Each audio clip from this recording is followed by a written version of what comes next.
এই মুহূৰ্তত এটা ডাঙৰ খবৰ আমি দিব বিচাৰিছোঁ যে গুৱাহাটীৰ মাজমজিয়াৰ পৰা ডিজেল চালিত যিসমূহ বাছ আছে বাছসমূহ ক্ৰমান্বয়ে নোহোৱা হ'ব। GS ৰোডৰ পৰা ডিজেল চালিত বাছ আঁতৰোৱাৰ সিদ্ধান্ত লৈছে অসম ৰাজ্যিক পৰিবহণ বিভাগে আৰু তাৰ বাবে হয়তো আৰু এটা বছৰ ৰখিব লাগিব, অৰ্থাৎ 2026ত গুৱাহাটীৰ GS ৰোডত নতুনকৈ অহা ইলেক্ট্ৰনিক বাছ আৰু 100খন ইয়াত নিয়োজিত কৰিব, অৰ্থাৎ ৰাইজৰ সেৱাৰ বাবে আৰু 100 ইলেক্ট্ৰনিক বাছ গুৱাহাটী মহানগৰীৰ মাজমজিয়াত GS ৰোডত ইতিমধ্যে পৰিবহণ বিভাগৰ ফালৰ পৰা দিয়া হ'ব। আমি ফুল প্লেটৰ সহায়ত সেই কথাখিনি গ্ৰাফিক্স প্লেটৰ সহায়ত আপোনালোকক জনোৱাৰ এই মুহূৰ্তত চেষ্টা কৰিছোঁ। এই মুহূৰ্তত আমি জনাব বিচাৰিছোঁ আপোনালোকক গুৱাহাটীবাসীৰ বাবে এটা ভাল খবৰ।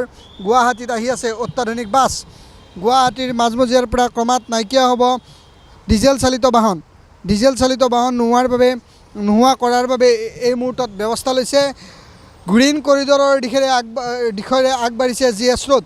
গুৱাহাটীৰ মাজমজিয়াৰ পৰা আঁতৰোৱা হ'ব ডিজেল চালিত বাছ। 2026ত আৰু GS ৰোডত নুঘূৰিব ডিজেল চালিত বাহনৰ চকা। গুৱাহাটীলৈ নতুনকৈ আহি আছে 100খন ইলেক্ট্ৰনিক বাছ। প্ৰধানমন্ত্ৰী বাছ সেৱাৰ ফল পাব অসমবাসীয়ে।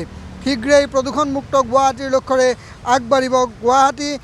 সাজু হৈছে অসম ৰাজ্যিক পৰিবহণ নিগম। পৰিবহণ নিগমে 2026ৰ ভিতৰতেই 2026ৰ 31 মাৰ্চৰ ভিতৰত প্ৰায় 100খন EV বাছ ইয়ালৈকে লৈ আহিব।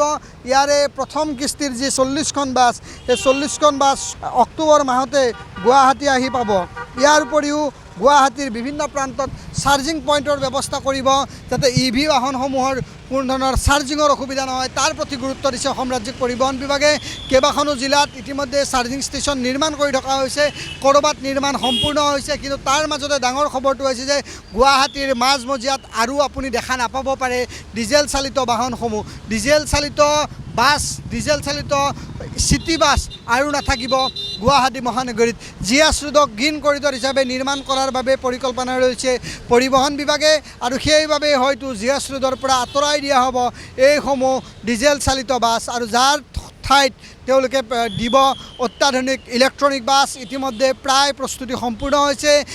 2026ৰ মাৰ্চৰ 31 তাৰিখৰ আগে গুৱাহাটী মহানগৰীলৈ আহি পাব নতুনকৈ আৰু 100খন ইলেক্ট্ৰনিক বাছ। ইতিমধ্যে প্ৰধানমন্ত্ৰীয়ে বাছ আঁচনিৰ অধীনত এই বাছসমূহ অসমলৈ পঠোৱাৰ বাবে ইতিমধ্যে প্ৰস্তুতি প্ৰায় সম্পূৰ্ণ হৈছে। কিন্তু কি হ'ব গুৱাহাটীৰ বহু ঐতিহাসিক GS ৰোডত সচৰাচৰ আপুনি দেখি থকা ডিজেল বাছসমূহৰ নতুন ঠিকনা। ডিজেল বাছসমূহ ক'লৈ লৈ যোৱা হ'ব বা ক'ত চলাচলৰ বাবে সুবিধা কৰি দিয়া হ'ব ডিজেল চালিত বাহনসমূহ, নে চিৰদিনৰ বাবে বন্ধ হৈ যাব ডিজেল চালিত বাহনৰ চকা, তাক লৈ এই মুহূৰ্তত প্ৰশ্ন উত্থাপন হৈছে। আৰু এই ডাঙৰ খবৰটো আমি আপোনালোকক জনোৱাৰ চেষ্টা কৰিছোঁ যে গুৱাহাটীৰ মাজমজিয়াত GS ৰোডত এতিয়াৰে পৰা আৰু আপুনি দেখা নাপাব অত্যাধুনিকভাৱে নিৰ্মিত ইলেক্ট্ৰনিক বাছৰ ঠাইত আৰু আপুনি ডিজেল চালিত বাছ হয়তো দেখা নাপাব। শীঘ্ৰেই গুৱাহাটীৰ GS ৰোডত CNG বাছ আৰু EV বাছেই সম্পূৰ্ণ সেৱা আগবঢ়াব।